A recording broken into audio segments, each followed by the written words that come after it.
આ વખતે સ્થાનિક સ્વરાજની ચૂંટણીમાં ભાજપ 700 થી વધુ બેઠકો પર બિનહરીફ થઈ ગઈ, પરંતુ ગણદેવી નગરપાલિકામાં વિપક્ષો મેદાન છોડી ભાગ્યા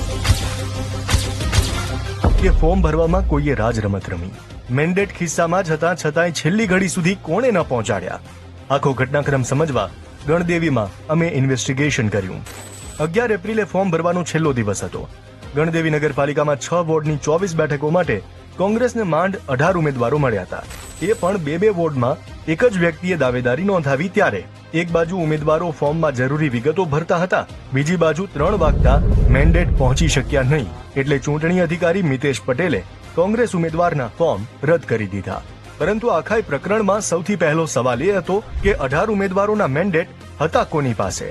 5 મિનિટમાં હું હાઈવે પર હતો, તમને ફોન તમે સીધા પહોંચી ગયા હું 5 મિનિટે. આ લોકો પ્રીમાઇસીસમાં જ હતા. આ ફી ભરેલી છે, આ રસીદો છે, તમે સ્વીકાર્યા ફોર્મ. આ અધિકારીઓએ ગેમ બતાવી દીધી. મેન્ડેટ તો અમે જ લાવી, અમે સવારમાં લખીને આપી દીધા હતા. અમદાવાદથી મેન્ડેટ તો પહોંચાડી દેવાયા હતા, 18 ઉમેદવારોના નામ પણ લખી નાખ્યા હતા. તો ચૂક ક્યાં રહી એ જાણવા અમે સીધા ઉમેદવારોને સવાલ કર્યો. તો મયુર મિસ્ત્રીએ જણાવ્યું કે સવારે 11 વાગ્યે છગનભાઈ હળપતિ મેન્ડેટ લઈને આવ્યા હતા, જેમણે મિનેશભાઈ ઉર્ફે મુન્નાભાઈ પટેલને આપ્યા હતા. મુન્નાભાઈ પહેલા આગળ બીજી ગાડીમાં ગયા. આખો વિડીયો જોવા માટે ડાઉનલોડ કરો દિવ્ય ભાસ્કર એપ.